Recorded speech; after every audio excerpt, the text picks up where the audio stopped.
شروع اللہ کے نام سے جو بڑا مہربان نہایت رحم والا ہے۔ یاسین، قسم ہے قرآن کی جو حکمت سے بھرا ہوا ہے۔ اے محمد صلی اللہ علیہ وآلہ وسلم، بے شک تم پیغمبروں میں سے ہو سیدھے رستے پر۔ یہ خدائے غالب اور مہربان نے نازل کیا ہے تاکہ تم ان لوگوں کو جن کے باپ دادا کو متنبع نہیں کیا گیا تھا متنبع کر دو، وہ غفلت میں پڑے ہوئے ہیں۔ ان میں سے اکثر پر خدا کی بات پوری ہو چکی ہے، سو وہ ایمان نہیں لائیں گے۔ ہم نے ان کی گردنوں میں طوق ڈال رکھے ہیں اور وہ ٹھوڑیوں تک پھنسے ہوئے ہیں تو ان کے سر الل رہے ہیں، اور ہم نے ان کے آگے بھی دیوار بنا دی اور ان کے پیچھے بھی، پھر ان پر پردہ ڈال دیا تو یہ دیکھ نہیں سکتے۔ اور تم ان کو نصیحت کرو یا نہ کرو ان کے لیے برابر ہے، وہ ایمان نہیں لانے کے۔ تم تو صرف اس شخص کو نصیحت کر سکتے ہو جو نصیحت کی پیروی کرے اور خدا سے غائبانہ ڈرے، سو اس کو مغفرت اور بڑے ثواب کی بشارت سنا دو۔ بے شک ہم مردوں کو زندہ کریں گے، اور جو کچھ وہ آگے بھیج چکے اور جو ان کے نشان پیچھے رہ گئے ہم ان کو قلم بند کر لیتے ہیں، اور ہر چیز کو ہم نے کتاب روشن یعنی لوح محفوظ میں لکھ رکھا ہے۔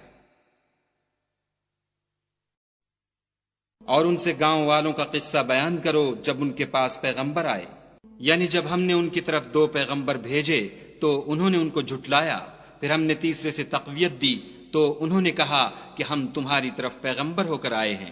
وہ بولے کہ تم اور کچھ نہیں مگر ہماری طرح کے آدمی ہو، اور خدا نے کوئی چیز بھی نازل نہیں کی، تم محض جھوٹ بولتے ہو۔ انہوں نے کہا کہ ہمارا پروردگار جانتا ہے کہ ہم تمہاری طرف پیغام دے کر بھیجے گئے ہیں، اور ہمارے ذمے تو صاف صاف پہنچا دینا ہے اور بس۔ وہ بولے کہ ہم تم کو نامبارک دیکھتے ہیں، اگر تم باز نہ آؤ گے تو ہم تمہیں سنگسار کر دیں گے اور تم کو ہم سے دکھ دینے والا عذاب پہنچے گا۔ انہوں نے کہا کہ تمہاری نحوست تمہارے ساتھ ہے، کیا اس لیے کہ تم کو نصیحت کی گئی؟ بلکہ تم ایسے لوگ ہو جو حد سے تجاوز کر گئے ہو۔ اور شہر کے پرلے کنارے سے ایک آدمی دوڑتا ہوا آیا، کہنے لگا کہ اے میری قوم، پیغمبروں کے پیچھے چلو، ایسوں کے جو تم سے صلاح نہیں مانگتے اور وہ سیدھے رستے پر ہیں۔ اور مجھے کیا ہے کہ میں اس کی پرستش نہ کروں جس نے مجھے پیدا کیا، اور اسی کی طرف تم کو لوٹ کر جانا ہے۔ کیا میں ان کو چھوڑ کر اوروں کو معبود بناؤں؟ اگر خدا میرے حق میں نقصان کرنا چاہے تو ان کی سفارش مجھے کچھ بھی فائدہ نہ دے سکے، اور نہ وہ مجھے چھڑا ہی سکیں۔ تب تو میں صریح گمراہی میں مبتلا ہو گیا۔ میں تمہارے پروردگار پر ایمان لایا ہوں، سو میری بات سن رکھو۔ حکم ہوا کہ بہشت میں داخل ہو جا۔ بولا کاش میری قوم کو خبر ہو کہ خدا نے مجھے بخش دیا اور عزت والوں میں کیا، اور ہم نے اس کے بعد اس کی قوم پر کوئی لشکر نہیں اتارا، اور نہ ہم اتارنے والے تھے ہی۔ وہ تو صرف ایک چنگھاڑ تھی آتشیں، سو وہ اس سے ناگہاں بجھ کر رہ گئے۔ بندوں پر افسوس ہے کہ ان کے پاس کوئی پیغمبر نہیں آتا مگر اس سے تمسخر کرتے ہیں۔ کیا انہوں نے نہیں دیکھا کہ ہم نے ان سے پہلے بہت سے لوگوں کو ہلاک کر دیا تھا؟ اب وہ ان کی طرف لوٹ کر نہیں آئیں گے، اور سب کے سب ہمارے روبرو حاضر کیے جائیں گے۔ اور ایک نشانی ان کے لیے زمین مردہ ہے کہ ہم نے اس کو زندہ کیا اور اس میں سے اناج اگایا، پھر یہ اس میں سے کھاتے ہیں، اور اس میں کھجوروں اور انگوروں کے باغ پیدا کیے اور اس میں چشمے جاری کر دیے تاکہ یہ ان کے پھل کھائیں، اور ان کے ہاتھوں نے تو ان کو نہیں بنایا، تو پھر کیا یہ شکر نہیں کرتے؟ وہ خدا پاک ہے جس نے زمین کی نباتات کے اور خود ان کے اور جن چیزوں کی ان کو خبر نہیں سب کے جوڑے بنائے۔ اور ایک نشانی ان کے لیے رات ہے کہ اس میں سے ہم دن کو کھینچ لیتے ہیں تو اس وقت ان پر اندھیرا چھا جاتا ہے، اور سورج اپنے مقرر رستے پر چلتا رہتا ہے۔ یہ خدائے غالب اور دانا کا مقرر کیا ہوا اندازہ ہے۔ اور چاند کی بھی ہم نے منزلیں مقرر کر دیں، یہاں تک کہ گھٹتے گھٹتے کھجور کی پرانی شاخ کی طرح ہو جاتا ہے۔ نہ تو سورج ہی سے ہو سکتا ہے کہ چاند کو جا پکڑے، اور نہ رات ہی دن سے پہلے آ سکتی ہے، اور سب اپنے اپنے دائرے میں تیر رہے ہیں۔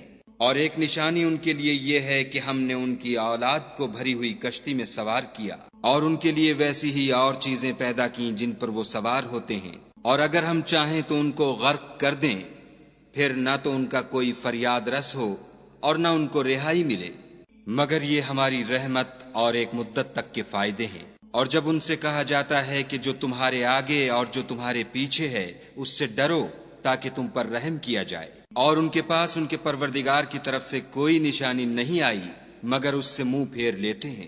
اور جب ان سے کہا جاتا ہے کہ جو رزق خدا نے تم کو دیا ہے اس میں سے خرچ کرو، تو کافر مومنوں سے کہتے ہیں کہ بھلا ہم ان لوگوں کو کھانا کھلائیں جن کو اگر خدا چاہتا تو خود کھلا دیتا، تم تو صریح غلطی میں ہو۔ اور کہتے ہیں اگر تم سچ کہتے ہو تو یہ وعدہ کب پورا ہوگا؟ یہ تو ایک چنگھاڑ کے منتظر ہیں جو ان کو اس حال میں کہ باہم جھگڑ رہے ہوں گے آ پکڑے گی، پھر نہ تو وصیت کر سکیں گے اور نہ اپنے گھر والوں میں واپس جا سکیں گے۔ اور جس وقت سور پھونکا جائے گا یہ قبروں سے نکل کر اپنے پروردگار کی طرف دوڑ پڑیں گے، کہیں گے اے ہے ہمیں ہماری خوابگاہوں سے کس نے جگا اٹھایا؟ یہ وہی تو ہے جس کا خدا نے وعدہ کیا تھا اور پیغمبروں نے سچ کہا تھا۔ صرف ایک زور کی آواز کا ہونا ہوگا کہ سب کے سب ہمارے روبرو آ حاضر ہوں گے۔ اس روز کسی شخص پر کچھ بھی ظلم نہیں کیا جائے گا اور تم کو بدلہ ویسا ہی ملے گا جیسے تم کام کرتے تھے۔ اہل جنت اس روز عیش و نشاط کے مشغلے میں ہوں گے، وہ بھی اور ان کی بیویاں بھی سایوں میں تختوں پر تکیے لگائے بیٹھے ہوں گے، وہاں ان کے لیے میوے اور جو چاہیں گے موجود ہوگا۔ پروردگار مہربان کی طرف سے سلام کہا جائے گا اور گناہ گارو تم آج الگ ہو جاؤ۔ اے آدم کی اولاد، ہم نے تم سے کہہ نہیں دیا تھا کہ شیطان کو نہ پوجنا، وہ تمہارا کھلا دشمن ہے، اور یہ کہ میری ہی عبادت کرنا یہی سیدھا رستہ ہے۔ اور اس نے تم میں سے بہت سی خلقت کو گمراہ کر دیا تھا، تو کیا تم سمجھتے نہیں تھے؟ یہی وہ جہنم ہے جس کی تمہیں خبر دی جاتی تھی۔ سو جو تم کفر کرتے رہے ہو اس کے بدلے آج اس میں داخل ہو جاؤ۔ آج ہم ان کے منہوں پر مہر لگا دیں گے اور جو کچھ یہ کرتے رہے تھے ان کے ہاتھ ہم سے بیان کر دیں گے اور ان کے پاؤں اس کی گواہی دیں گے۔ اور اگر ہم چاہیں تو ان کی آنکھوں کو مٹا کر اندھا کر دیں، پھر یہ رستے کو دوڑیں تو کہاں دیکھ سکیں گے۔ اور اگر ہم چاہیں تو ان کی جگہ پر ان کی صورتیں بدل دیں، پھر وہاں سے نہ آگے جا سکیں اور نہ پیچھے لوٹ سکیں۔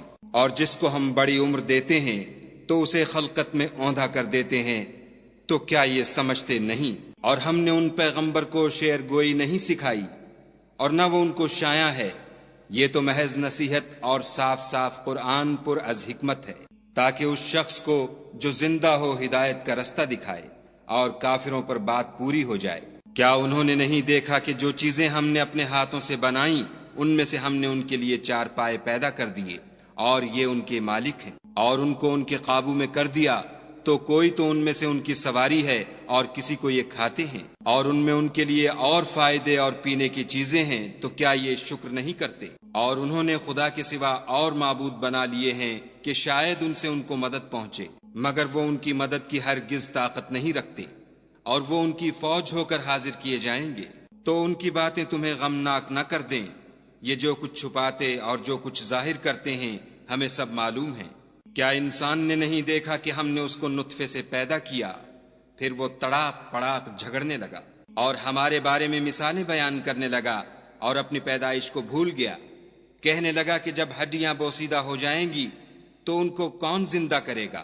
کہہ دو کہ ان کو وہ زندہ کرے گا جس نے ان کو پہلی بار پیدا کیا تھا، اور وہ سب قسم کا پیدا کرنا جانتا ہے، وہی جس نے تمہارے لیے سبز درخت سے آگ پیدا کی، پھر تم اس کی ٹہنیوں کو رگڑ کر ان سے آگ نکالتے ہو۔ بھلا جس نے آسمانوں اور زمین کو پیدا کیا، کیا وہ اس بات پر قادر نہیں کہ ان کو پھر ویسے ہی پیدا کر دے؟ کیوں نہیں؟ اور وہ تو بڑا پیدا کرنے والا اور علم والا ہے۔ اس کی شان یہ ہے کہ جب وہ کسی چیز کا ارادہ کرتا ہے تو اس سے فرما دیتا ہے کہ ہو جا، تو وہ ہو جاتی ہے۔ وہ ذات پاک ہے جس کے ہاتھ میں ہر چیز کی بات چاہت ہے، اور اسی کی طرف تم کو لوٹ کر جانا ہے۔